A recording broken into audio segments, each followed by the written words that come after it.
host of the Gridiron.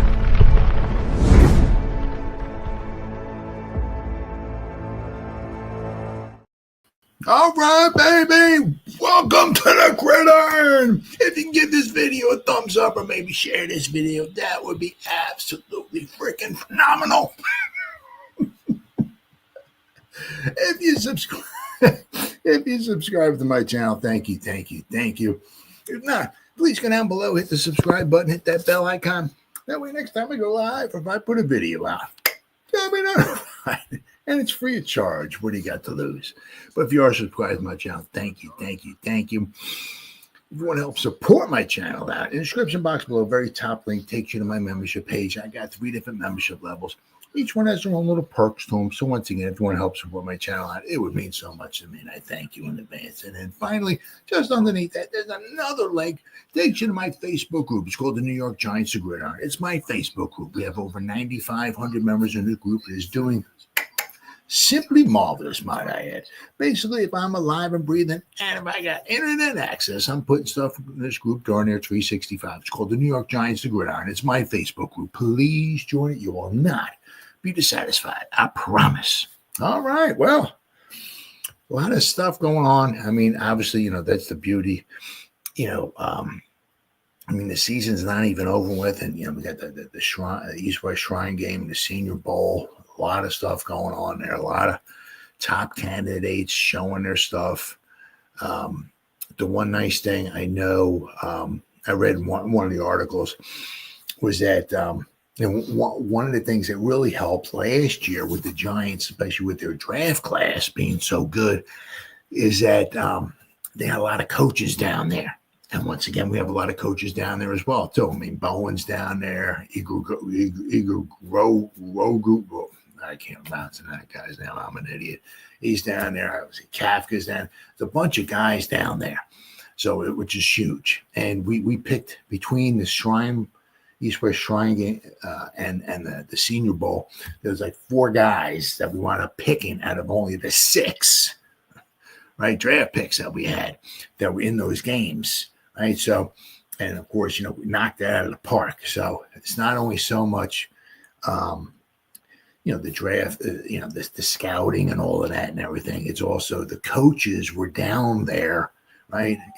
Right there watching the players, actually, talking to them, interacting with them, but also seeing, what they can do on the field, which wound up being a huge help, in having such a success in this past draft. So hopefully we can replicate that once again. That would be absolutely fantastic. I would love that. But I seen this, and it's kind of interesting. It's probably just a matter of time, right? I'm not sure how far, things kind of got, because obviously the Cowboys needed a coach. I'm not sure if Jerry picked up and talked to Papa Prime at all about coming up there. The only thing is that Jerry's got a big head. You know what I mean? Jerry's got to be the man, and Jerry can't be outshined by his coach or anything like that. Or that was one of the problems I had with Jimmy, right back in the 90s. It's just mind-boggling to me. Right, and of course Jerry Jones is still paying for it. He had a great team. He had a winning coach. Drafted all these players. They were a good freaking football team. They had a good defense. Their offensive line was unbelievable. They had Emmitt Smith, Troy Aikman. It's phenomenal team, well coached, and of course because Jerry couldn't live with Jimmy, they had to part ways after winning 2 straight Super Bowls. It's just the most ass and 9 thing I could possibly. It's just absolutely, it's unbelievable. Just an absolute freaking idiot. But so he can't be out. I guess shined by his coach. He did have Parcells there, but Parcells doesn't really. garner like a lot, maybe a lot of attention or whatever. He just goes in there and gets the job done, right? But I'm saying with Coach Prime, he had a little bit. Apparently, had maybe some interest or whatever, maybe with the Raider job. I said I'm not sure if Jerry Jones actually picked the phone up and talked to him about the Cowboy opening or whatever. But I kind of saw this, and it's kind of interesting, wasn't it? Huh? If the Giants were to draft Shedeur, right? Obviously, wouldn't be this season, but I mean, would because father followed son around college, right? Throughout the college career, be interesting to see if Now, once again, you don't know if Daboll were just after this season. It's just a total SHIT show, right?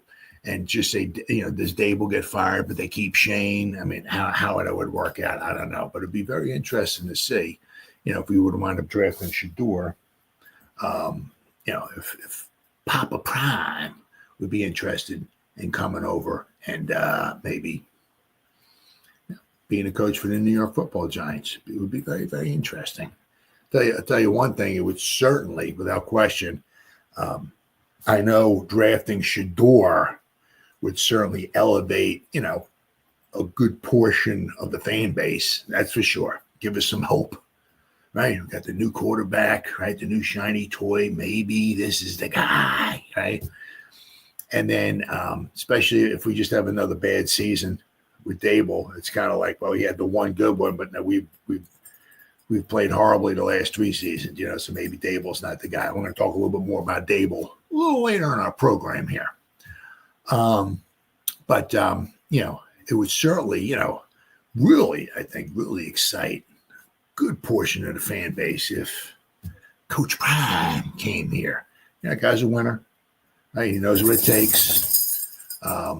He's done some really good things in college. There's 2 stops in college. And not only that, one thing I'm more impressed about than anything else, the wins and losses or whatever. One thing I'm most impressed about with Coach Prime, right? Let me get this out of here. Bam, so I can see my fat, ugly head. There you go. How you doing? I'm doing good. Is, I think was the first time ever, I saw something. It was a quick video. The Colorado football team, they finished, I don't know, whatever it was, the first semester, maybe it was, or something like that. Everybody had like at least a 3.0 grade average and above. I think it was the first semester, right? It was the first time ever. I don't know. Coach Prime was talking with a lady, and she said, I want to, she wanted to congratulate, I think, the coach, but whatever she said, but I think she's the first time ever the Colorado football team has finished with a great GPA above a 3. As I said, I don't know, it couldn't be for the whole season, obviously, but I don't know if it was for the first semester or if it was maybe they finished with after the 2023 season and they graduated in 2024. Maybe that's what it was, whatever. But, so to me, anyway, it's because a lot of these guys ain't making it in football, right? There's got to be life after football, and they have to, look for the future, and they have to, set their sights on greatness and becoming, more than what they are. And, to me, if anything, above the X's and O's and the wins and losses and all that, Coach Prime going in there and getting those guys to focus. And it's like, we play football, but we come here to learn as well, too. Right. And that hit, that struck a chord in my heart. I like that. It was really, really good. But let's see. I got this article here. I'm going to read. Deion Sanders will become Giants head coach candidate if the team drafts Shedeur Sanders. Obviously, that means Daboll's got to get tanked as well, too. So, right. The Giants draft Colorado's quarterback Shedeur Sanders in the NFL draft's first round this April. His father, Pro Football Hall of Famer Deion Sanders, would immediately become a candidate to be the Giants' next head coach. Because you got to figure, right? If we got Shedeur, right? I mean, unless something, just like ungodly, horrible happens or whatever. I mean, we got him for 5 years. So we drafted him number 3 overall, or we trade up, or whatever the frick happens. We want to draft him in the first round. We got him for 5 years. As I said, unless he's just like so ungodly, horrible, like was it Dwayne Haskins? I think he got let go, and he wound up going with the Steelers, or they traded him or something like that. But I mean, he didn't hang around with the whatever they were called at the time. They were called the Redskins, the football team, they were called the Boston Braves in '32. I don't know. Yeah, they were called the Commander or whatever they're called. But I don't think Haskins stayed the whole 4 years. I don't think with Washington, because they wound up obviously going to, it was Pittsburgh, I think. I actually absolutely. Well, let me see. I know. Sadly, tragically, he passed away. Let me see what Dwayne Haskins here. Dwayne Haskins. All right, what we got here? In 20. Okay. Oh, so let's see. It was 2021. Okay, 2021. All right. So he was with the Washington, the Redskins / football team for 2 years, and then in 2021 he wound up. What did he do? Signed with the Steelers. Haskins was released from the team the day after. He believed that it benefited both parties if they went their separate ways. So Haskins, was there for just 2 seasons, and then they released him. So getting back to Shedeur. I mean, I said, if the Giants were to draft him early, unless something really weird happens, like a Haskins thing, where you draft a dude in the first quarterback in the first round, you only got him for 2 years, and then they just let him go. You would have Shedeur there for 5 years. Bigger, right? Especially if you're going to pick up his 5th-year option and you want to keep him around. So, I mean, if somewhere along the line, right, if something would happen to Daboll, right? I mean, Papa Prime would be a very interesting, right? Very, very interesting coaching candidate. All right. Let's see here. It's as simple as connecting the dots. Brian Daboll's on borrowed time. Yes, he is entering his 4th season. Wow. Man, his 4th season. I mean, we're not there. We just finished the 3rd. So, but it's like, holy cow. While John Mara asking him to give up offensive play calling, while Mara was simultaneously praising GM Joe Schoen's process coming off a 3-14 season, his draft process. And Deion Sanders, although he continuously stresses his love for coaching the Buffaloes, well, yeah, he's saying the right things, right? You got to give the man credit there. He said on Good Morning America that the only way I would consider going to the NFL is to coach my sons. Aha. The quarterback Shedeur and defensive back Shilo Sanders.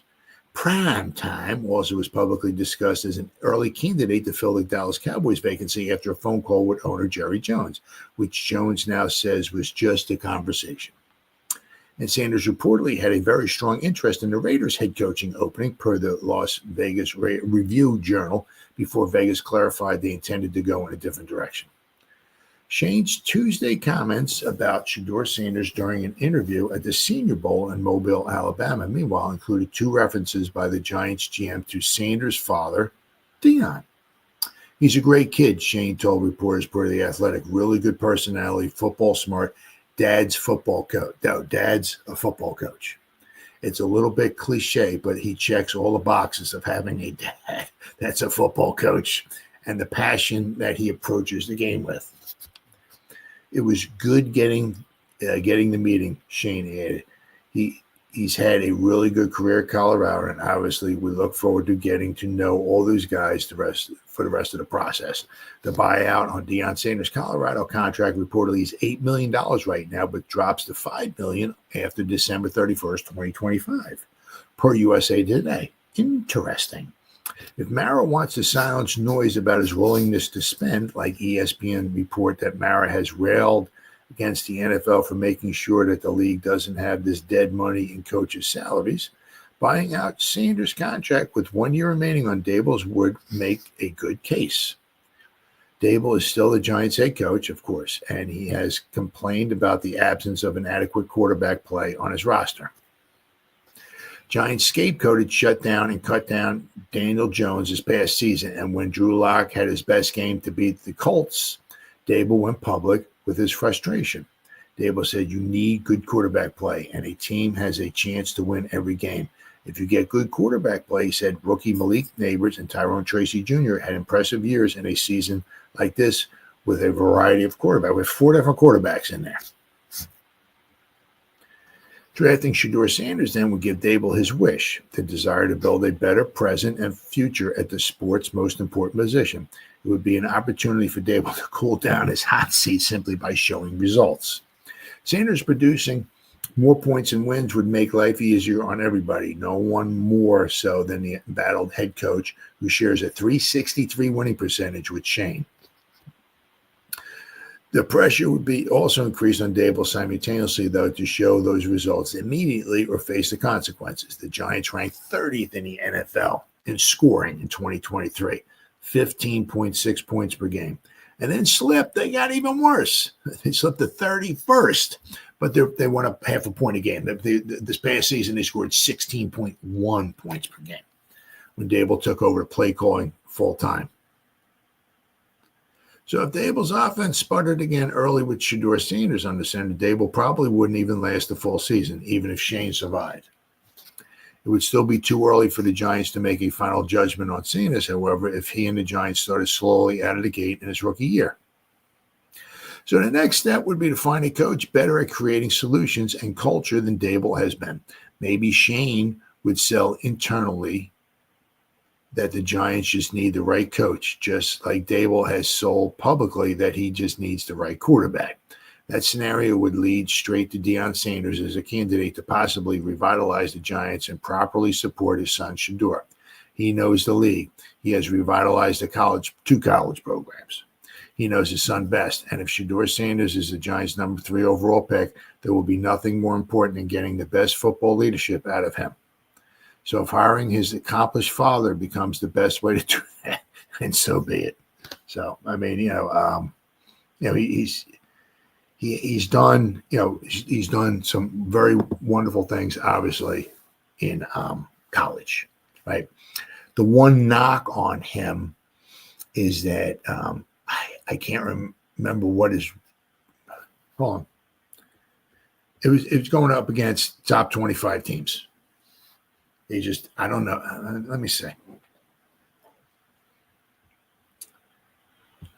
I don't think he has a win against top 25 teams.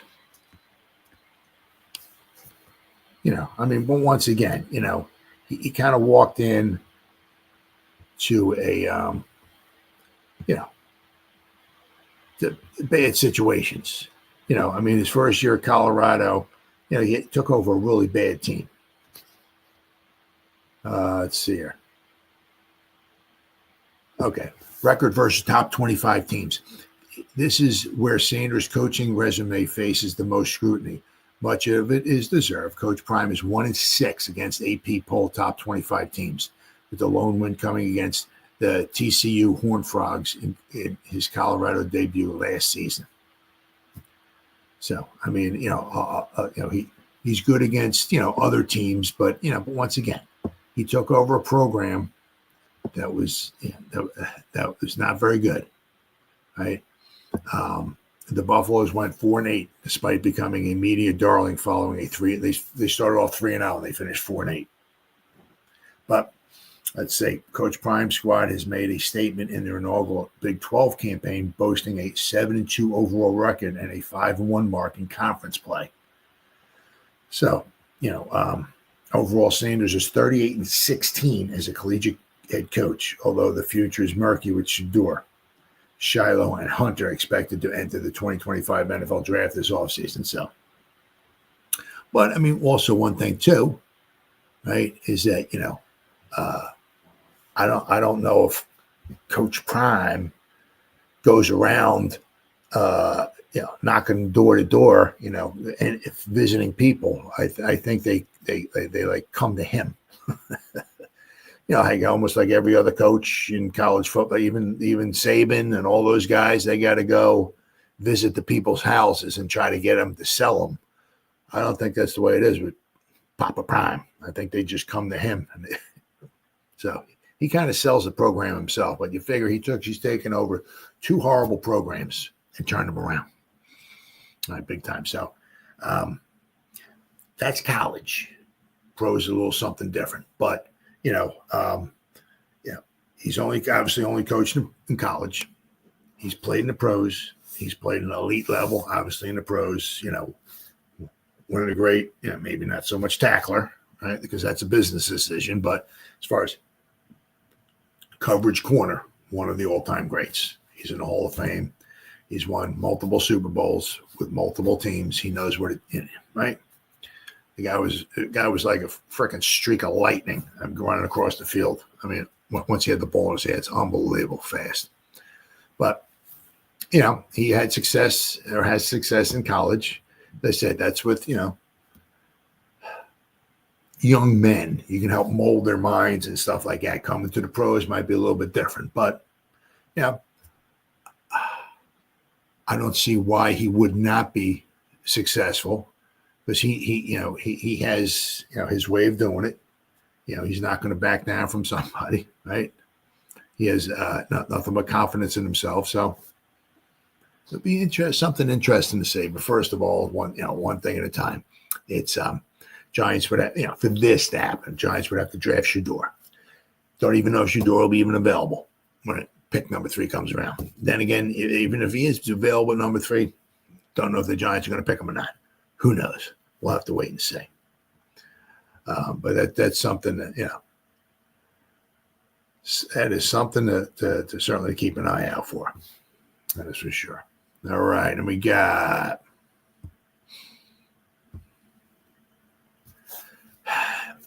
free agency. The top options for Giants and free agency. Now we got Mr. Darius right here. Now he's one of the ones that the Giants, I don't know. I can't see. What's up, buddy? It's not one of the guys I can see. The Giants have want to pay an extended amount for Darius. Shame, but so some of the top options for the Giants in the draft. Now, obviously, here they got the top one, according to PFF anyway. They got T. Higgins. I'll tell you what, you put T. Higgins out there with Malik Neighbors and Wan'Dale Robinson, of course, you need a quarterback to throw the ball to him. But according to PFF anyway, T. Higgins would command 4 years, $28 million. So that's a large chunk of change that the Giants out of their salary cap. So, but he's the PFF. They have him number 1. Trey Smith, right? The guard from Kansas City. That would be cool. But then they got Holland, the safety. Chris Godwin, another wide receiver, obviously, right? Khalil Mack. DJ Reed, Amari Cooper, Ronnie Staley, Sam Darnold. There you go. This is according to PFF. This is and they got Josh Sweat. Their top 10 players, according to PFF. But let's see. With the East-West Shrine Bowl wrapping up on Thursday and the Senior Bowl in full swing, the focus right now is on the 2025 NFL Draft. Free agency comes first, though, and what happens there will help shape the draft for the Giants and the 31 other NFL teams. With that in mind, ESPN on Wednesday released its list of the top 50 free agents, along with some thoughts on potential landing spots and price tags. That have the number one that they have on this list here is Trey Smith from Kansas City. I wrote Wednesday morning that if the Giants want to take a big swing on an offensive line in free agency, Smith is the perfect candidate. He's still young, and he plays the position right guard that seems to currently have an opening, right? Because we had GVR there, right? GVR is a free agent. Price tag, of course, might be a little high. It would take almost about half of the Giants. Now, of course, you can give the signing bonus, right? Spread the signing bonus out. Instead of his first year paying him $20 million a year, I mean, you could drop it down to whatever, maybe 10 or something like that. So it wouldn't be quite as big of a hit. The price tag, of course, might be too high. Pro Football Focus estimates a market value of 4 years, $82 million. So about $20.5 million a year for Trey Smith as a guard. Spot Track checks in with a similar 4-year, $48 million estimated value. I guess 48.8. I guess that means guaranteed, maybe. ESPN expects the Bears to be major players for Smith. Then they got here Sam Darnold. Is not a move a favor. I guess they didn't check their spelling when they printed this up. But signing Darnold might be one of the Giants feel compelled to make. I hope to God not. PFF estimates a 3-year, $123 million deal for Darnold, $70 million guaranteed. Spot Track projects a familiar number for the Giant fans: 4 years, $160 million. Could you imagine that? The Giants signed Darnold for 4 years, $160 after just letting go Daniel Jones, who had a 4-year, $160 million. Oh my God! And could you imagine if they signed Darnold, rookie battle it out, then price tag will definitely be way too high. It will be higher than they think. Oh, I always like that too. I always like checking out because see what they think that the price tags might wind up being, and see actually what they might actually winds up the guys wind up signing for. But he's got himself a Super Bowl to play first. But I mean, could you imagine if they brought in Sam Darnold, 4 years, $160 million, and then he just starts stinking up the whole place like he did the last 2 games of the season? Right? I mean, he didn't look very good against the Lions. Didn't even score a touchdown against the Lions, I don't think. Right? And they scored one touchdown in the playoff game. And the offensive line didn't give him any help at all. I mean, could you imagine? Oh my goodness, what a laughing stock we'd be if we had back-to-back 4-year, $160 million. Wow. They have here Ward, the cornerback, and from San Francisco. PFF believes the Giants are the best landing spot for the 28-year-old. Ward's overall body of work speaks for itself, as he has posted strong 80-plus grades in 2022 and 2023. Not so much in 2024, though. The Giants' secondary desperately needs reinforcements after finishing 28th in team coverage grade last season. Defensive coordinator Shane Bowen's heavy use of cover 3, making him an ideal candidate to help revitalize New York's defensive backfield. PFF's estimated market value for Ward is 3 years, $43.5 million, $25 million guaranteed. Just about like a Saquon Barkley deal, right? 3 years, right? $25 million guaranteed. That's what they offered him. Wasn't good enough, though. Let's see. Then they got, is this the other guy from? All right. Then they got Milton Williams, defensive tackle, number 16. Williams of the Eagles is a player we have discussed. PFS estimates his market value at 3 years, $63 million. Whew, wow. Hufanga, the safety.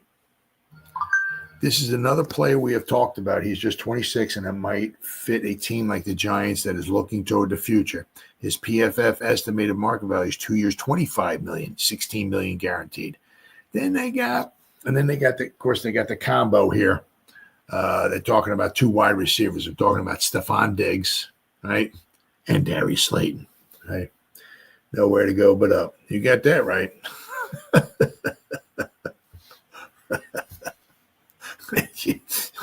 Yep. ESPN thinks Slayton could command a deal about 3 years, $39 million. Good for him. PFF estimates 37.5, with $25 million guaranteed. Diggs is 31 and coming off a torn ACL, though. PFF estimates his market value at 1 year, $16 million, with Spot Track putting the value at 1 year, $13.5 million. Would you rather have 3 years of Slayton at that cost or 1 year of Diggs? Personally, I would take the 1 year of Diggs, who had 4 straight 100 reception seasons. Yeah, but I mean, look who he was playing with. He was playing with Josh Allen. I mean, he had 100. 4 straight 100. Let's see, how many targets did he get? So, let's see here. Stephon Diggs. Let's see. I mean, he had all that. Let's see if I got where we at there. Shows how many targets he had. I mean, probably had Malik Neighbors type targets. Let's see here. Yeah. 2020 he had 166 targets. 2021 he had 164. 2022 he had 154. And 2023 he had 160. So, I mean, absolutely had phenomenal numbers, but all 4 of those years he had over 100 receptions, all 4 of them with Josh Allen. Giants don't have Josh Allen. Wish we did, but. All right, then we got, let's see. Oh, then they talk about quarterbacks. Justin Fields and Russell Wilson. Which one would be available for the Giants? We also discussed this possibility recently. If the choice is Wilson for 2 years, $70 million with $40 million guaranteed, or Fields for 1 year and $11 million, all guaranteed. I think it's a no-brainer that you take Fields. Of course, which one is available is up to the Steelers. That's true. You don't know who they're going to try to sign or re-sign, shall I say. And Paulson and Daboll, cornerback. ESPN says multiple teams consider Daboll a top 3 corner in the free agency class based on ability and upside. PFF sees a 3-year, $40 million contract with $25 million guaranteed for the 25-year-old. Said, I wouldn't mind the Giants taking a chance on the Daboll. Well, then also we got Giants have a long offseason of work to get their roster back on track, being more competitive following a massively disappointing 3-win season. Giants have some big roster holes entering the 2025 offseason. Here is an overview of some of those decisions and what fans need to know as the team navigates the offseason.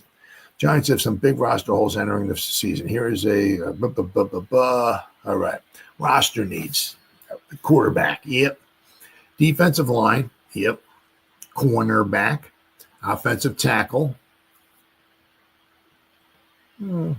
receiver, safety, and edge. Well, edge, I mean, you can never have too many edge rushers. They got Burnsy and they got Kayvon. They don't really have anybody behind them. So if we're talking edge, obviously you're probably talking, unless they draft something, unless they go stone cold crazy and it's just taking Carter at number 3 overall. Who knows? You can never have too many edge rushers. Realistically speaking, it's difficult for a team to fill every single roster hole, and it has in one offseason.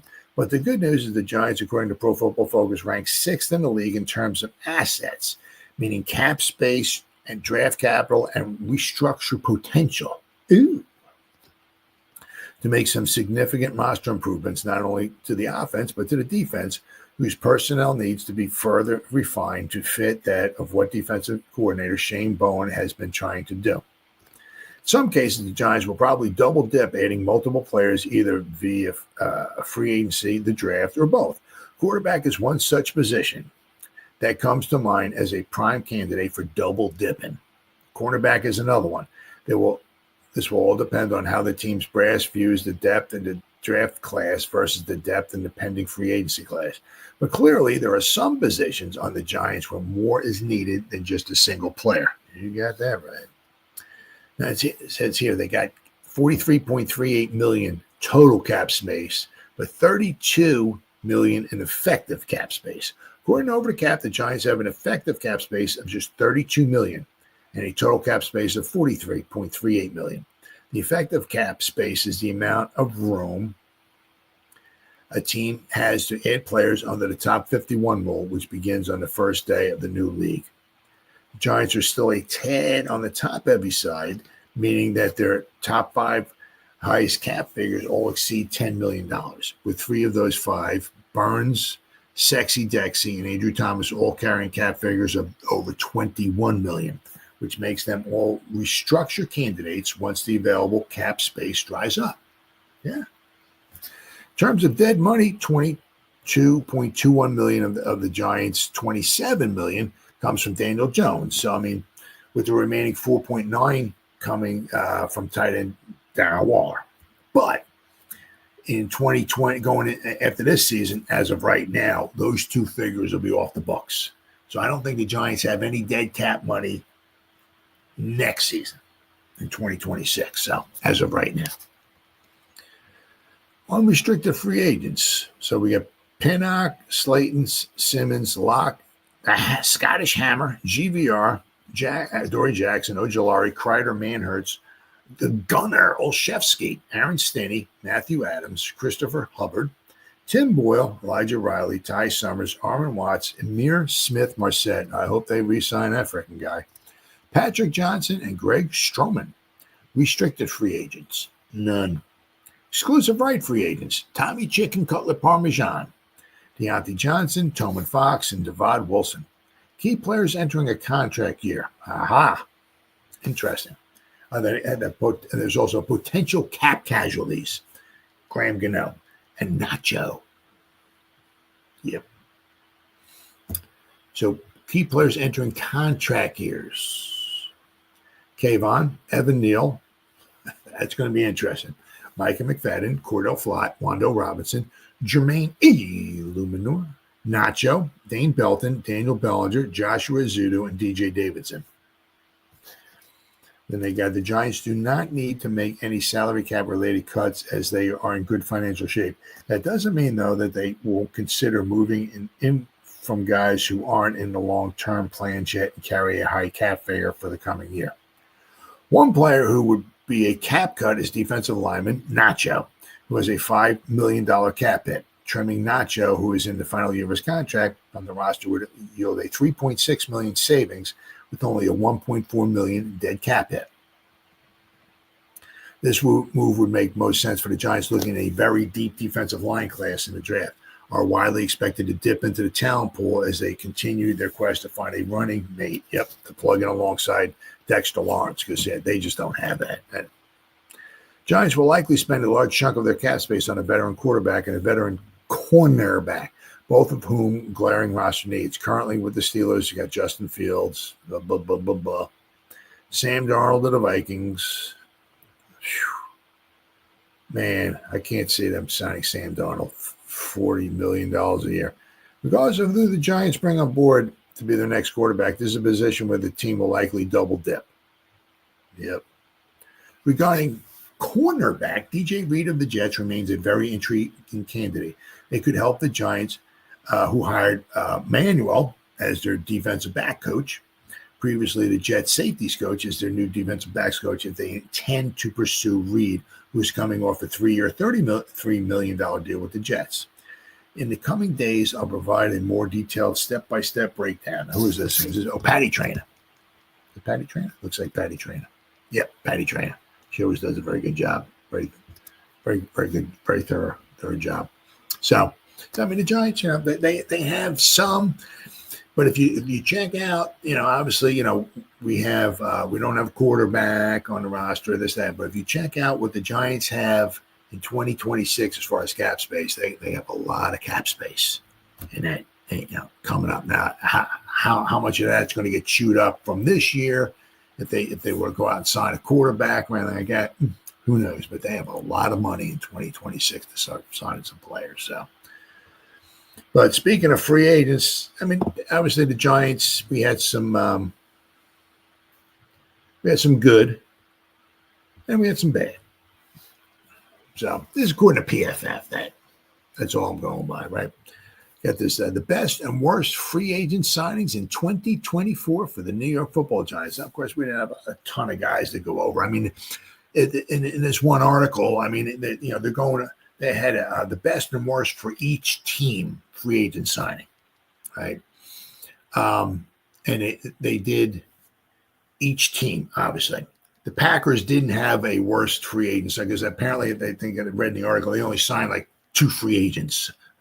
So, I mean, it's not a huge list here, but they did pick out the best and the worst free agent signings for the Giants. And PFF names offensive guard Jon Runyan as the Giants' worst 2024 free agency signing. Now, also to be fair, so the Giants' $30 million guard named their worst free agent signing from 2024 offseason. Now, it also, to be fair, there we go. All right, to be fair. Now, I don't know if PFF is taking this into account or not, or what. I don't know. But Jon Runyan's undisclosed shoulder injury. Starting left guard Jon Runyan Jr. finished the season on injured reserve due to an ankle injury. However, Runyan revealed on Monday that he played. Now, this was maybe a Monday or so ago, whatever it was, but that he played the entire season with a separated shoulder. Kind of tough to block guys at optimum efficiency when you have a separated shoulder. Okay, and that he hopes to avoid undergoing surgery to repair it. Runyan also had tightrope surgery for his high ankle sprain and surgery to repair a torn deltoid ligament in his inner ankle. So, I mean, the guy was, the guy was battling, right? But, he had his separated shoulder. I'm sure it didn't help him out too much. Giants have been trying and struggling to improve their offensive line for years. Jesus Christ walked the earth last time, I can remember. The Giants seem to have a good offensive line.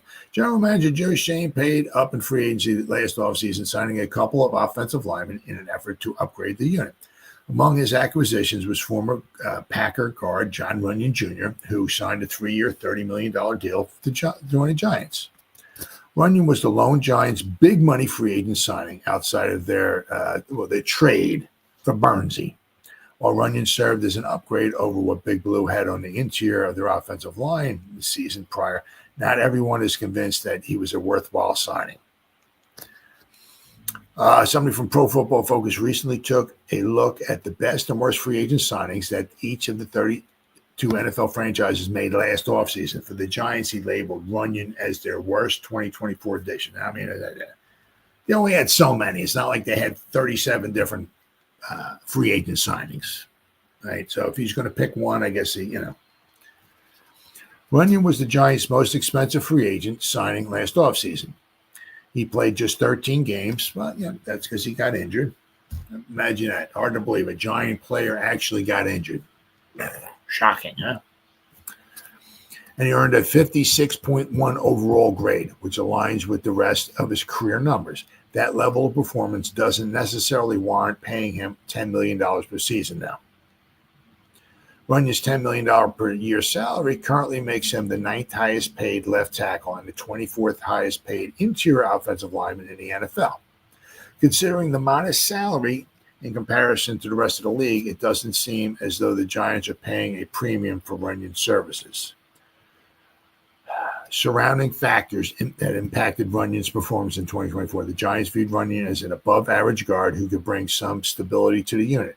At the beginning of the season, he accomplished that goal. However, after left tackle Andrew Thomas, went down with a season-ending foot injury, it wasn't just Runyan's performance that took a downturn, but the entirety of the Giants' offensive line. Hard to believe, huh? Losing a secure pass protector at the left tackle would have an adverse effect on any left guard. Additionally, the Giants paid Runyan for his durability prior to the 2020. Yeah, I know. It's just unbelievable. You kind of almost wonder. Right? You almost wonder. It's like, a pending free agent, and they get a text from their agent. The Giants call, they want to talk to you. And I wonder if any of those free agents, they think like, oh my God, that means I'm going to get hurt. I wonder if many actually think that. Because, if you look, Runyan was relatively healthy. How healthy was he? Well, let me see here. Where is he here? I got to get Runyan Jr. There we go. Okay. It was rookie season. He played just 161 snaps, but his next 3 seasons with the Packers, he played 1,109 snaps, 1,051 snaps, and 1,009 snaps. This year with the Giants, he got injured. Shocking, I know. He had finished 842 snaps. So his last 3 seasons with the Packers, he was pretty much, plug and play player. Right. Although they are kind of, it is, 2021, his first season, he graded out a 64.6. He's been going down ever since. Any kind of coincidence? I don't know. 64.6, and he was 62.6 and a 56.5, and this year 56.1. So don't exactly know. His run blocking has always been very consistent. He graded out a 57, a 53, a 53, and this year with the Giants was a 52. So his run blocking is very consistent, which is not super spectacular, at 50 in the 50s.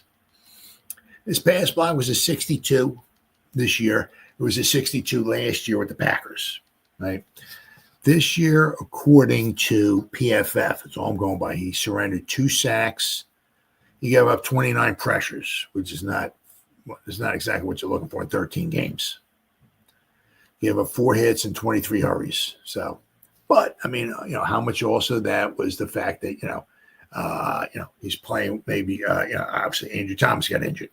How much did that affect him? Who knows? Yeah, never missed a game. Yeah. It's amazing. It's like he never missed a game in Green Bay, and he comes here. What's he do? Misses time. It's just unbelievable. As I said, I wonder, if a free agent out there gets a text message from their agent, the Giants want to talk to you. I wonder if any of them actually just thought, oh my God, isn't that where people go and get hurt? I mean, oh my God, separated shoulder, and just so it's just amazing. Absolutely amazing. Guys come here and they just get injured. It is unbelievable. But the Giants did have, on the bright side, right? They did have their best free agent signing, which is, of course, was GVR. One of the things is obviously because he was so cheap, but he did a very good job. Very fun, especially for the price tag, right? It'd be interesting to see if they do wind up bringing him back. Best free agent signing, Greg Van Roten, GVR. 34-year-old Van Roten was the Giants' most durable player. Figure that one out, huh? Maybe almost their oldest guy, except for maybe Gano or what, but he was the most durable, giving them a decent performance, a 63.4 overall grade. New York's offensive line struggled immensely again this year, but Van Roten's performance wasn't among their top issues. Now, let's see here. Let's see. GVR overall blocking. He was, let's see. What was he? Okay, Andrew Thomas and Jermaine Illuminor. Let me see here. Bam. Share screen. All right, where are we at here? Show you where he's at. All right, so we get, obviously, Darius. Let's see. Where are we at? Wait. Pass blocking, run blocking. All right, let's go run blocking here. All right, so we got Evan Neal was at the top here. And then Hubbard, huh? Except, you see Hubbard, right? 257 snaps. His run blocking was great, but his pass blocking, 25. Andrew Thomas, right? Solid, 75, 73 run blocking, 71.8 pass blocking. But you're also kind of wondering, because he got injured, was some of this got affected from his injury? You don't know. But let's see here. Azudu, right? Good old Azudu. Only 182 snaps. Jake Kubas. Jake Kubas is good. Good run blocking. His pass blocking, once again, needs to be something to be desired. John Michael Schmitz, and we got GVR here. All right, this is our offensive players, right? So GVR, 1,121 snaps. Frickin' warrior, huh? 63.4, very just solid, right? His pass blocking, 64.9, 62.3. Run blocking, he gave up, according to PFF here, he gave up 7 sacks. It wasn't just PFF, right? He gave up 35 pressures. However, if he played in 17 games, he gave up 2 pressures a game. So certainly could be worse. Could be better, but it could be a lot worse, especially for what you're paying the guy. Okay. Now, but if you look at, let's see here. You got to find him. He's like there you go. John Runyon, right? Way down here. 842 snaps, played in 13 games. He graded a 56.1. Okay. 52.3 and a 62.6. So his pass block was pretty good, but his run blocking, it was a 52.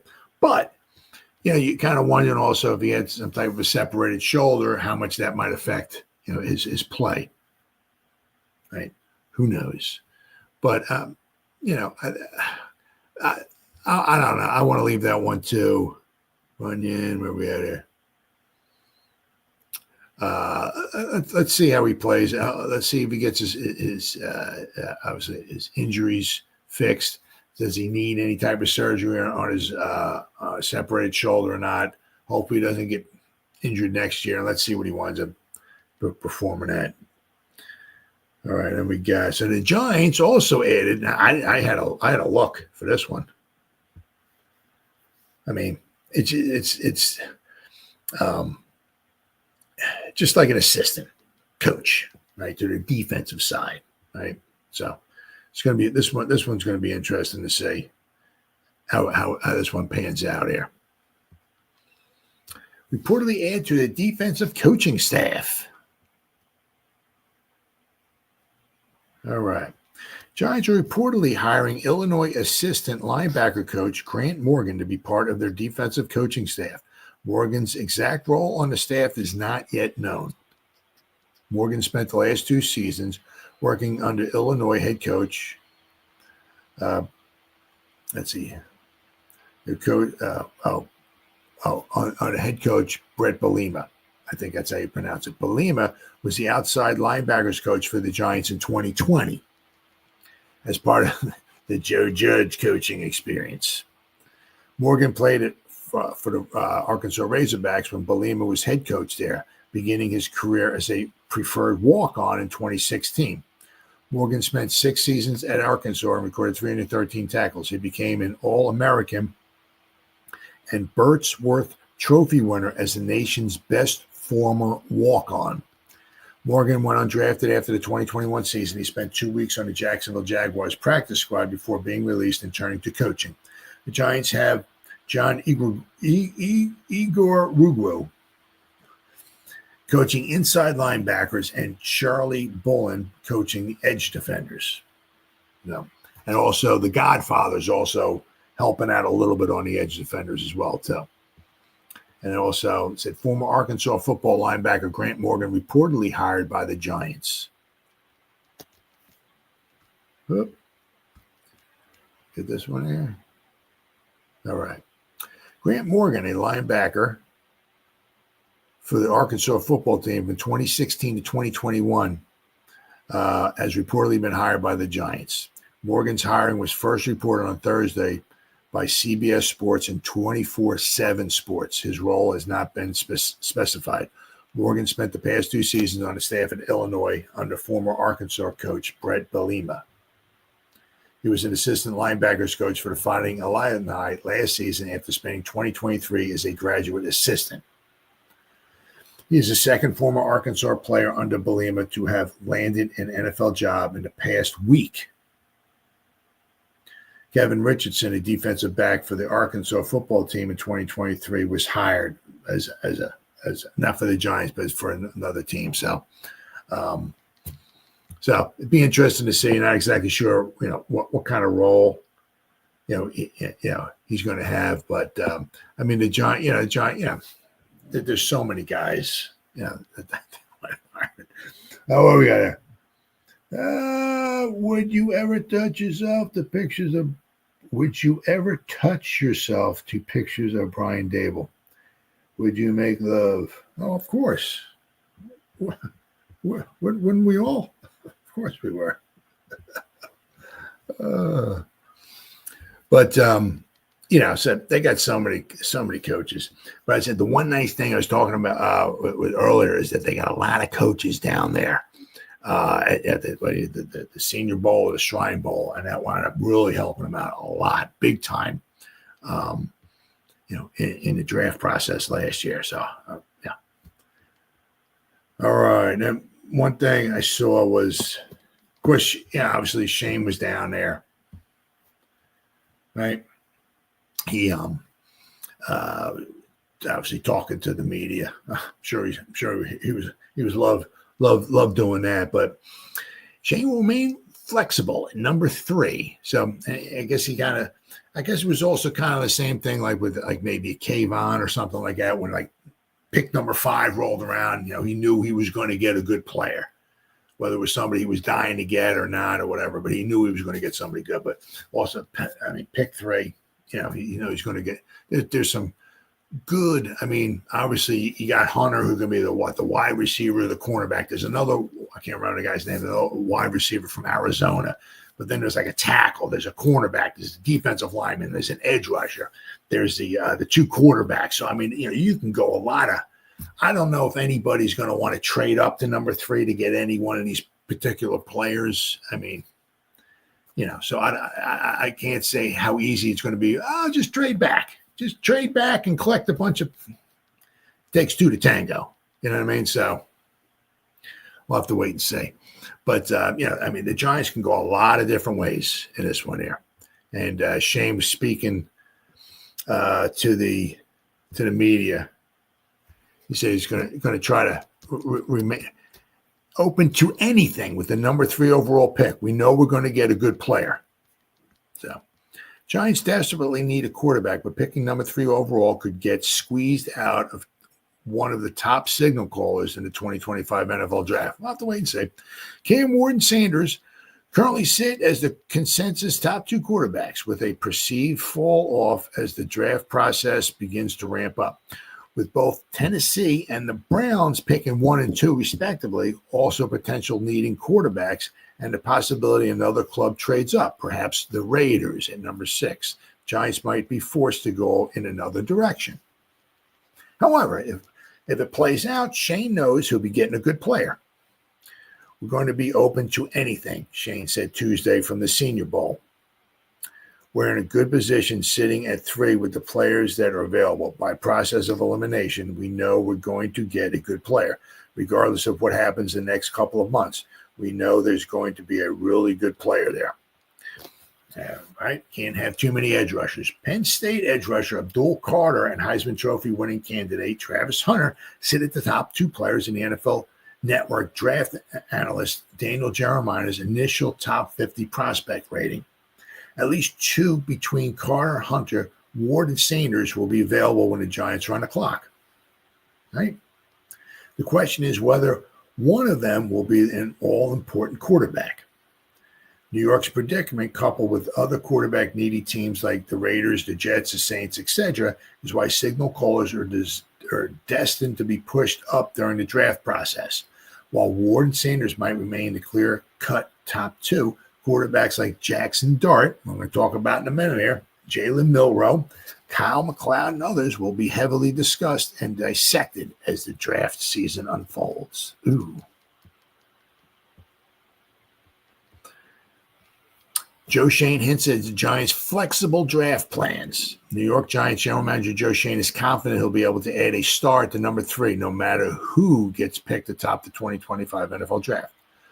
Football is so often a metaphor for life, and life is a matter of perspective. The Giants have a predicament on their hands after beating the Indianapolis Colts and earning the number 3 overall pick in a 2-quarterback class.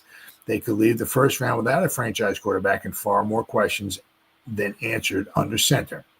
That's the kind of pessimism that a 3-14 team that's grown used to losing can foster. But general manager Joe Schoen isn't being paid to wallow in the possible ways his tenure can end in disaster. Instead, he is optimistic about what the 2025 NFL draft has in store. On Tuesday at the Senior Bowl, he ended the Giants' flexible draft plans and how not landing a quarterback means getting a potential star at another position. We're going to be open to anything, Shane said. We're in a good position sitting at 3 with the players that are available. By process of elimination, we know we're going to get a good player. Regardless of what happens the next couple of months, we know there's going to be a really good player there. Much of New York's draft hype has surrounded Colorado, obviously, quarterback Shedeur Sanders. With the ability to avoid turnovers and enough physical talent, check the box. He's viewed as a relatively safe passer atop the 2025 class. Miami quarterback Cam Ward joins him in the fight to be the first signal caller taken in April. He's more talented, but less refined around the edges, making him a gamble the Giants could fall in love with as a dual threat standout takes over the league. Yes, it does. It's starting to take over. However, both the Titans and the Browns need quarterbacks and pick before the Giants. That poses an issue for Shane, who is entering the 4th year of his administration, still without a franchise quarterback. That's where Shane's attitude diverges from the fans anxiously waiting at home. If Shane can't pick a passer at number 3 or chooses not to, Sanders' teammate, corner/receiver Travis Hunter could be headed to East Rutherford. Hunter, the Heisman winner, and Penn State edge rusher Abdul Carter are the favorites to be the first non-quarterbacks off the board. Hunter will likely play corner at the next level and then moonlight as a receiver as necessary. And there may not be a team better suited for that role than the Giants, who desperately need a shutdown boundary corner and a co-star from receiver Malik Neighbors. Man, that would be cool, wouldn't it? Man. If New York picks a quarterback, any sign of life might be enough to let Shane keep his job. If Hunter or another top prospect is taken instead, the Giants will have another blue-chip talent to help in the inevitable first-round pick in 2026. Shane remains confident that no matter who falls in New York, he'll be filling out the draft card in a year's time. So, it's going to be, so he's open to anything. But I mean, I can't really say. To be honest, you have no idea what, who's going to be there. You don't know. I mean, because I believe it was the GM for the Titans said, we're not going to pass up on a generational talent. So, not exactly sure if he's talking about maybe Hunter. I can't see anybody referring to Cam Ward or Shedeur Sanders as a generational talent. So, be interesting to see. But regardless, the Titans and the Browns do need quarterbacks. So, are they going to scoop up Shedeur and Cam Ward before the Giants? Who knows? Is a quarterback needy team going to jump in front of the Giants and take one of them? Who knows? But regardless of that, also, there's going to be other quarterbacks later on in the draft, right? So, speaking of that, I want to talk about this one here. I gotta find him, of course. There we go. Jackson Dart. Now, I seen an article for him, but I'm not. I mean, once again, that's PFF. Has him ranked as like this 202nd best prospect coming out of the draft. Although, according to PFF, do I have it here? No. According to PFF, he was the 3rd highest ranked quarterback in college this year. So, Jackson Dart, let me see here. He is. I could swear. I think he was the 202. 150. Here we go. Next one here. Cam Ward is climbing, according to PFF anyway. Yeah, Jackson Dart. He's PFF ranked 202 coming out in this draft class, according to them. But he is the 3rd ranked quarterback, according to PFF, college quarterback this past season, with a grade of 92. He's the 3rd out of 306 qualifying quarterbacks. So, very, very interesting. Now, he did say, let's see here. Quarterback ranking this list. There we are.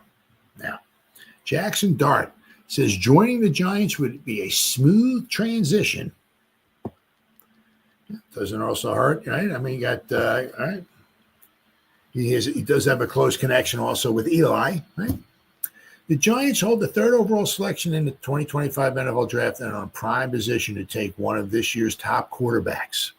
It's no secret the Giants are very interested in the top two recruits in this class, Miami's Cam Ward and Shedeur Sanders of Colorado.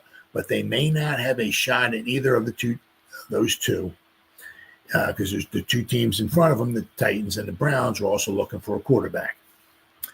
That could leave the Giants with few options. One possibly has emerged this week at the Senior Bowl in Jackson Dart of Ole Miss. Now, once again, a lot of time, you got their college work, right? And then of course, it happens every year, right? Every year. You get the Shrine Bowl or the Senior Bowl or whatever it is, and you get the combine, you get the workouts, and then you get they have the meetings and all of that and everything. And there's always somebody that, like last year was J.J. McCarthy. I don't know, whatever he was, supposed to be a second-round pick or something like that. And all of a sudden, he just shot up the charts like he was supposed to be better than like Tom Brady. He was better than Jesus Christ and all that stuff. I mean, so there's always somebody, at least one quarterback that just this guy could be the greatest quarterback of all time. I mean, it never fails. But there was one report from it might have been John Schmelk, I think it was, said that the quarterback from Oregon was having a good performance, but they also said Jackson Dart was doing pretty well too. He was throwing the ball into some tight windows. So, but also I said there are Giant coaches all on the field. They're all right there, so they're all getting a firsthand view of Jackson Dart. Now, obviously, with somebody like him, you're not taking him in the first round. You take the first round. I don't know where we'd wind up going. Maybe take him in the second, maybe the third. Who knows? But you take a top talent, and then maybe you get somebody like him. If they're enamored by him, right? You would have to get your bridge quarterback, but they're enamored with Jackson Dart, right? He'd be a little bit of a project for you.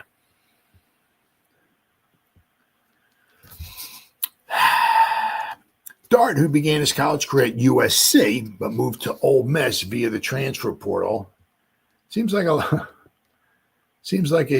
lot of a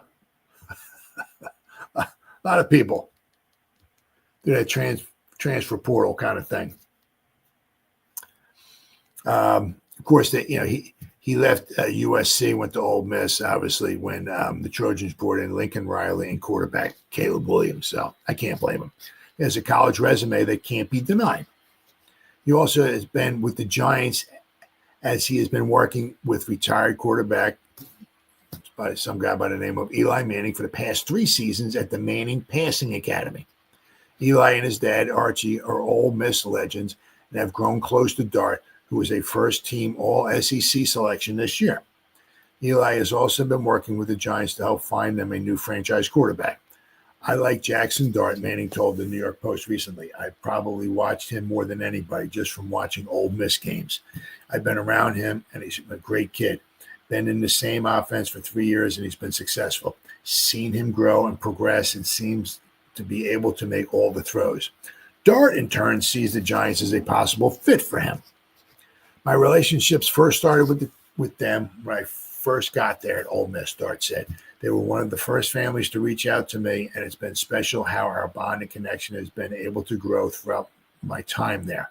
Doing different events with them, and at the same time, them coming to games, shooting good luck texts, and going to the Manning camp was also an amazing experience. They've been a huge asset to me, and I look forward to continuing to build a relationship with them. As for the Giants, Dart says he and they are a very good match. It would be a smooth transition, he added. Whether or not the Giants chose to take Dart at the number 3, no, that's not happening.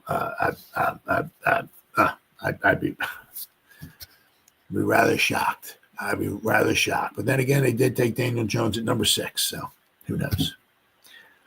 Dart is shooting up the draft boards now.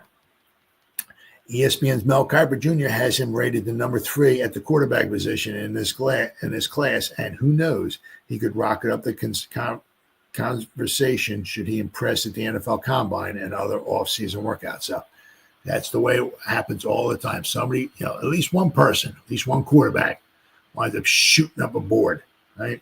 It could possibly wind up being better than sliced bread. So we'll have to wait and see. That would be absolute freaking shocker if the Giants would wind up taking Jackson Dart at number 3 overall. That would, oh my God. Wow. Let's see, in the past 10 drafts, 35 quarterbacks went in the first round, only 6 in the second round, and more than double that, 13 in the third round. The second round is not where it's at for quarterbacks. Is Dart worth all this speculation? He's probably will turn out to be the number 3 quarterback on the Giants draft board. But at pick number 3 overall, getting a player expected to make an immediate impact on defense, edge rusher Abdul Carter or quarterback Travis Hunter at number 3, and then taking Dart could be a strong roster building strategy for the Giants to investigate. There also is sentiment to make a Giants Dart connection. Eli Manning closely follows the football program at his alma mater and thus kept close tabs on Dart at Ole Miss. So Dart did not have to remind that the Giants still need to find a franchise quarterback to replace Eli Manning, as Daniel Jones ultimately did not cut it in the 6-year window. Yes, sir, it would be a smooth transition, Dart said, smiling. Smooth transition.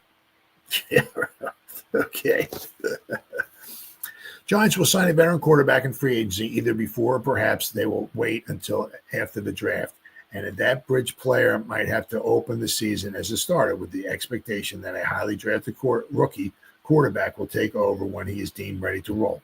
Dart turns 22 in May and has 41 college starts to his resume, with 81 touchdown passes and 27 interceptions, operating the Rebels' spread offense. Dart had 29 touchdown passes and 6 interceptions this past season, as Ole Miss went 10-3, but it was an unbalanced production now. So this is you gotta keep this in mind here. He threw 20 touchdown passes and only 1 interception. That's freaking awesome. But he threw 20 touchdown passes and 1 interception against Furman, Middle Tennessee State, Georgia Southern, Arkansas, and Duke. Facing South Carolina, LSU, Oklahoma, Georgia, and Florida, Dart had 5 touchdown passes and 4 interceptions. This jives with the analysts of top college football analysts from Our Lads scouting service, who lauded Dart's great arm and ability to keep his cool despite pass rush pressure. Yeah, I mean, he opened out of the shotgun 934 times out of 943 snaps his past 2 seasons, according to Pro Football Focus. So, I mean, in high-level leverage situations, Florida LSU, Dart really was poor. It seems like he gets a little too nervous, a little too jumpy. So, that's something, guys shoot up the draft board and this, that, and the other thing and all that stuff and everything. But I'll tell you what, you got to, you look at stuff like that. Okay, he did good against Chuck E. Cheese State A&I University. He did great against them, 4 touchdowns. But how did he do against the real good? When he had pressure on him, how did he do that? Or when things weren't going right, had adversity, play in and play out, get knocked down, incompletion, interception. This wasn't scoring. How did he perform then? Was it So that's something to keep an eye on, because I'll tell you what, usually when you get picked high in the draft, in first college, usually it's because the team blows. That's why. And because they blow, usually that means they have some holes, right? So, and in this case with the Giants, a lot of time, they got some good wide receivers, but a lot of times, A lot of pressure on the quarterback. We don't seem to move the ball very well. So it's obviously something to keep in mind, right? The same thing with Shedeur Sanders, right? They did very well. The Rebels were 10-3 this year with Dart. That's great. It's fantastic. But he did poorly against the upper echelon, right? Shedeur Sanders they were 9-4 this year. I'll tell you what, it was phenomenal for Colorado. But against upper echelon, how did he do? So it was very, very interesting. But I said, it is really funny. It's like every year, there's all of a sudden be one quarterback. It's like, oh my God, this guy was a 37th round selection. This guy might be the number one pick overall in the draft. It's amazing every year. Never fails to happen. Never fails to happen. But I got, it just goes to show you, right?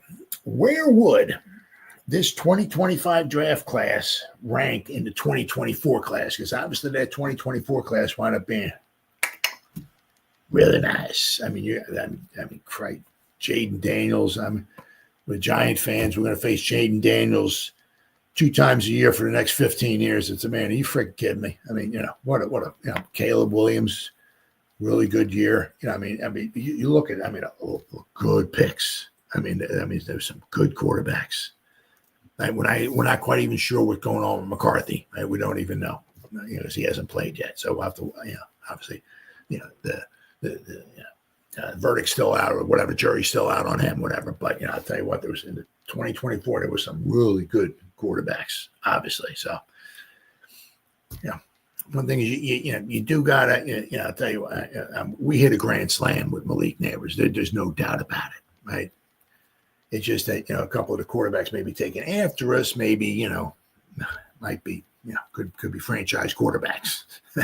So we're still looking for a franchise quarterback, but we do got Malik Neighbors. And I'll tell you what, obviously I'm still a little bummed out. We still need a quarterback, but Malik's a dog. We got ourselves a dog, right? And if we can ever find ourselves a quarterback to throw to the dog, watch out. Watch out. But Malik was fantastic. But just goes to show you, this class coming up here is would not be ranked very high if you compared it to the 2024 class here. I got this here already. Here we go.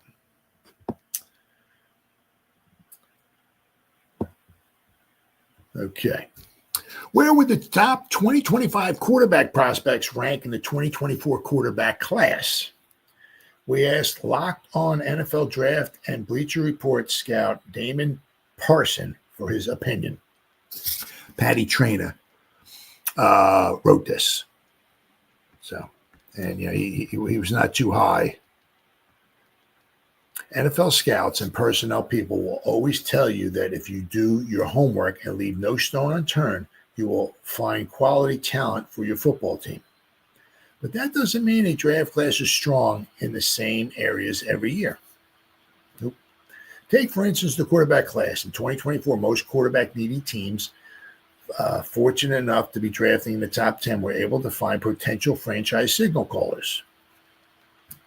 A certain team in blue being the exception, meaning the Giants.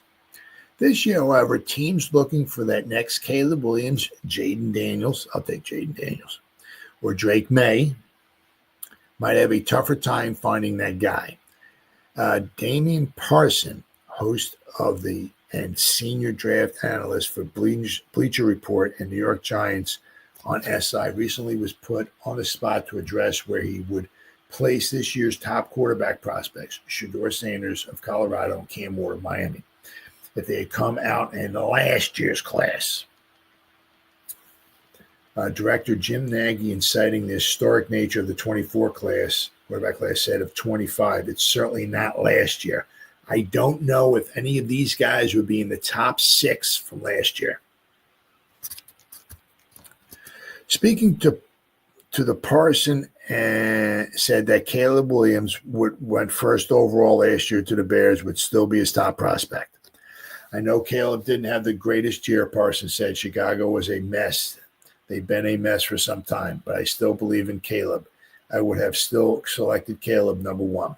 At number 2, Parson went with the second overall pick in the 2024 draft, Jaden Daniels, who went to the Commanders, and then with Drake May, who went 3rd to the Patriots.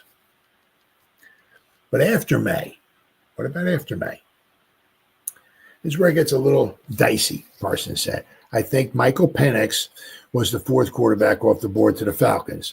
I would put Cam Ward right there at quarterback number 4 and Penix at quarterback number 5. Okay, all right. That's interesting. Let's see here. In 5 starts behind an offensive line configured for a right-handed quarterback, Cousins, Penix completed 61 of 105 passes, 58.1% for 775 yards, 3 touchdowns, 3 interceptions. He finished as the out of 6 quarterbacks based on a minimum of 100 dropbacks by Pro Football Focus. He finished as the Denver's Bo Nix was next on Parsons' list, followed by Shedeur Sanders and then J.J. McCarthy. I would have Shedeur over J.J. McCarthy. Oh, computer's freaking out on me here. Let's see. Simply from the accuracy standpoint, Parsons said, not many quarterbacks would have been able to thrive behind those offensive lines in Colorado. I remember watching them, and I didn't have a draftable grade on any of their starting offensive linemen last year. Shedeur has been behind tough offensive lines since getting to Colorado, and just the toughness, the grittiness he showcased, and the accuracy when he's on is a precise as all get out. In Parsons' estimation, Sanders doesn't quite measure up as a runner. So, he's a functional athlete, but he's not going to rush for 500 yards. If it's 3rd and 5 and you play man-to-man coverage and your rushers get out of their rush lanes and are not disciplined, he'll skip, scramble, and get the 5, sometimes 10, maybe 15, Parsons said. But he's not someone you're going to run quarterback zone reads with. He's not somebody you're going to run quarterback counters and quarterback powers. He's not a quick starter. His speed is more a little bit more of a buildup. So in the arm talent, it's good. It's NFL caliber, but it's not elite. So it's NFL has, he has obviously NFL caliber, Shedeur, right? Talent. But, he's not somebody, he's like not a Lamar Jackson. Obviously something not many people are like Lamar Jackson. So, they would be like maybe Ward might be like quarterback number 4 last year. Right. And then Sanders might be like quarterback like if you combine all of the class of 2024 and 2025. So Cam Ward might go 1 this year. If he was with last year, he might have been number 4.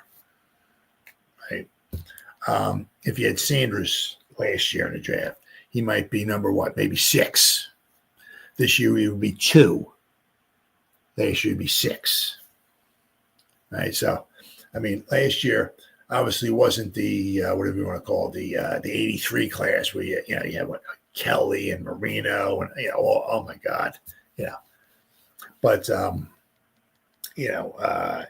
last year was a really good one. And as I said, and obviously still the jury's out on McCarthy. Right, got to see what happened to him. He was shooting up the draft board, so I'll have to wait and see what him. Obviously, he's going to be probably the new sheriff in town, especially if Darnold winds up getting. Be interested to see what Minnesota does if Darnold winds up leaving, gets signed someplace else. Does Minnesota bring in a bridge quarterback? And because McCarthy was able to obviously see what was going on and all, but wasn't able to take a snap at all or anything. So it can be interesting to see. But last year's quarterback class certainly was better than this year's quarterback class. Once again, certainly does not mean without question that none of these guys, can't play. But it's just that, if we were looking for a quarterback, we kind of Well, it's kind of tough to say that we missed the boat last year, only because, right, if they had combined, you put Ward in the class from last year, if he was number 4. Well, we were not trading, the Bears were not trading, with Caleb. It was Caleb Williams, right? You weren't prying away Jaden Daniels. The Commanders were not trading back with the Giants so the Giants could jump up to number 2 to draft Jaden. That wasn't happening. Not happening, right? And they tried, if you listen to Hard Knocks, right, that Shane was on the phone talking to I can't remember the guy's name from New England, about possibly trading up. If you're thinking about moving out or something, like, just let us know, keep us in mind and stuff and everything. And when it came down to it, just at the end of the phone call, whoever the guy was from New England, I can't remember the guy's name, said, I think we're going to stay put. I think we're going to stay put where we're at. And said, oh, okay, it is what, I mean, so if they were, it was going to be taking almost an absolute fortune. I mean, I can't remember what they wanted, but they wanted like 2 or 3 number 1s just for the Giants to move up like 3 or 4 picks, because it's for quarter, right? So they knew if they were going to get either Daniels or May, right? One of those 2, and they were very comfortable apparently with either one of them. So if they were going to miss out on one of those, they were going to get a haul. And the Giants, just didn't want to do that, right? So basically, for the most part, we were not going to get the top 3 guys last year, right? So possibly we could have, if Ward was in that class, maybe we would have drafted Ward. Who knows? But then I got this here. Finish up with this. All right. So what does Spags, Judge, and Daboll all have in common? Well, it's not that they were all with the Giants. It's not all that they were, former head coaches. Because let's not forget, right? The infamous 2017 season. Spags was the interim head coach for the final 4 games of the season, right? He went 1-3. It's not, Judge was, the coach, or Daboll's the coach. No, like that. What it is, I mean, because Spags was with the Giants twice, right? What it is, just how I look at it, right? Is that sometimes, what they all have in common. And, you start looking at maybe kind of like what maybe how Daboll's kind of trending, right? As a coach. Maybe these, some guys are just better off as, coordinators, right?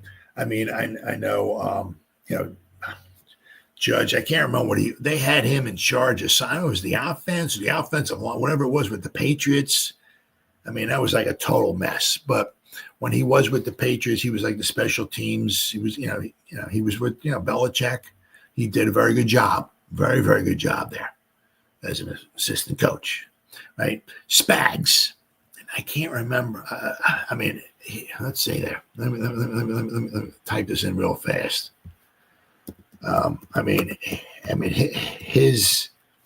His coaching. I mean, is it gonna pop up here? When he was with the Rams, my goodness, coaching career. Okay, his head coaching career. He was 11-41. Right. Spagnuolo's first season with the Rams, he went 1-15, the worst record in the league and the worst season in franchise history. After rebounding to 7-9 in 2010, so they rebounded. So, that's what you want to do. I mean, you have a hard season, and bad because you stink.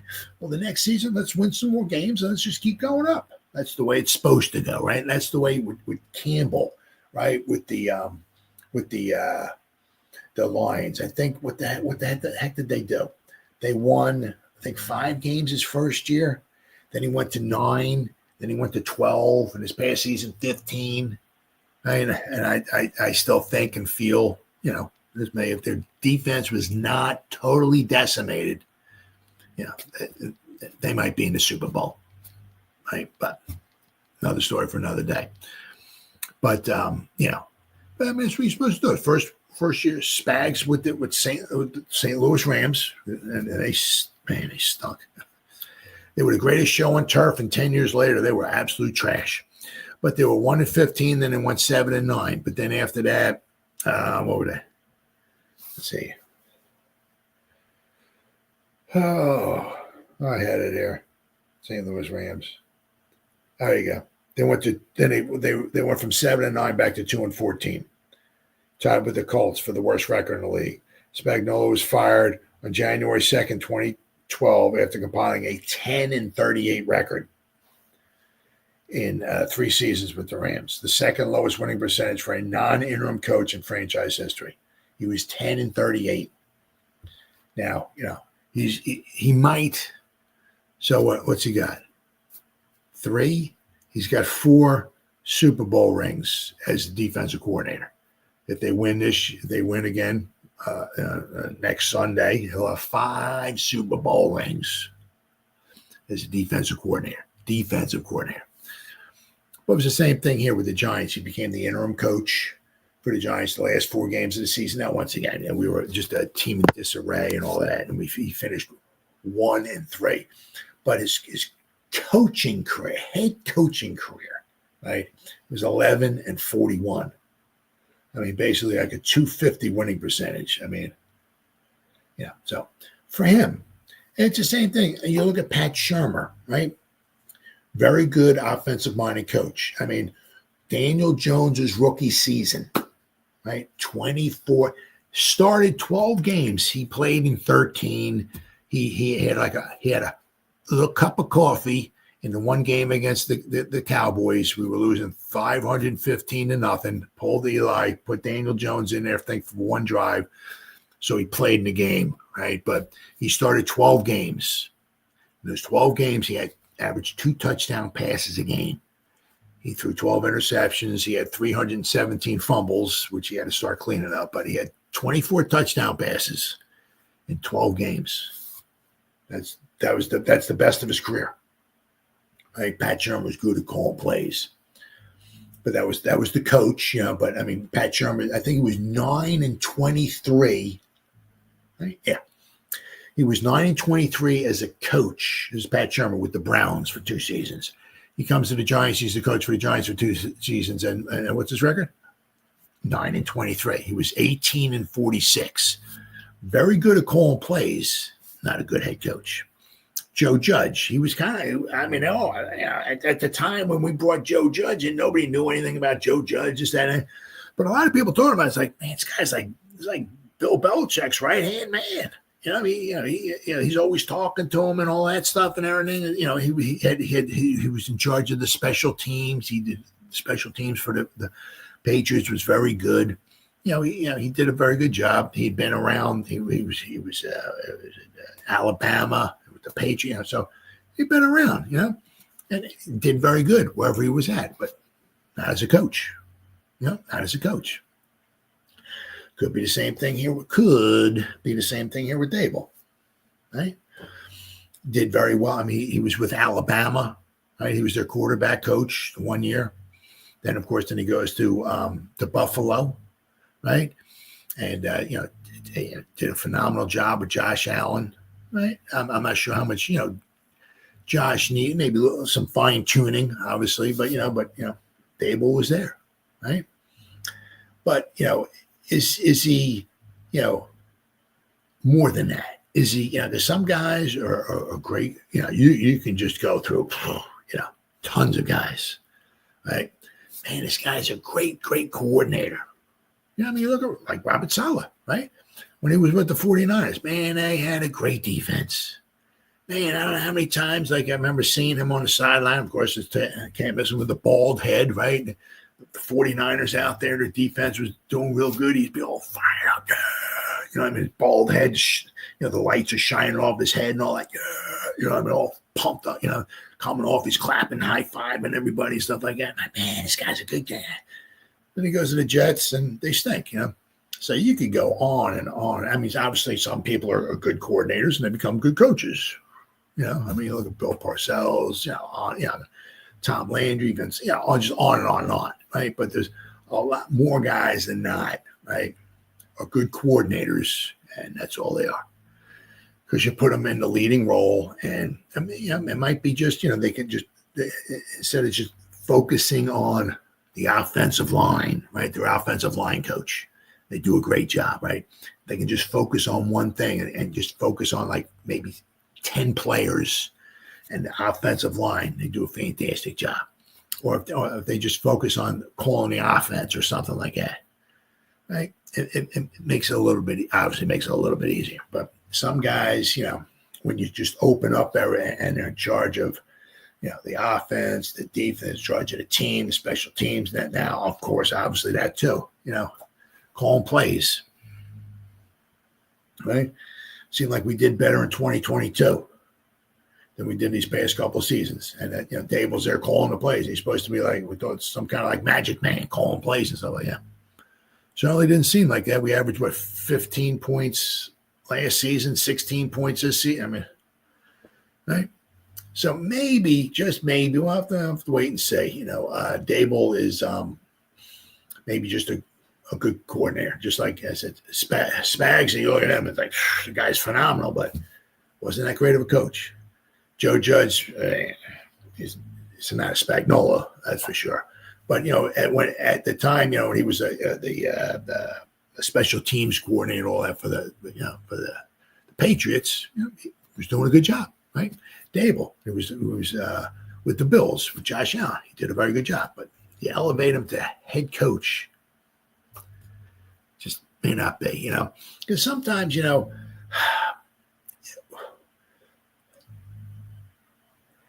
when coaches, they're overmatched, right? Good coaches can find ways, right? At least, to make it competitive or close or something, I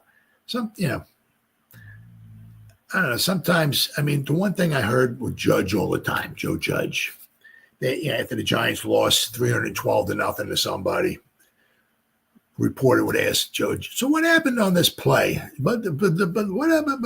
And Joe Judge, I'll have to look at the tape.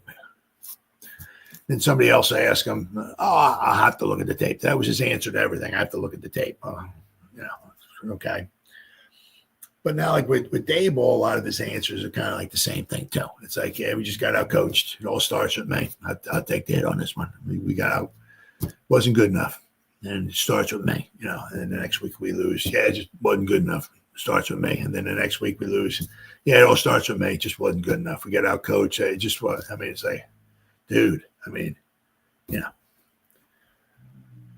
so if you're good, sometimes you find ways to win.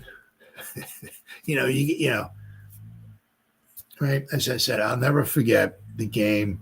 I can't remember what season it was, 98 maybe it was, with the Jets, right?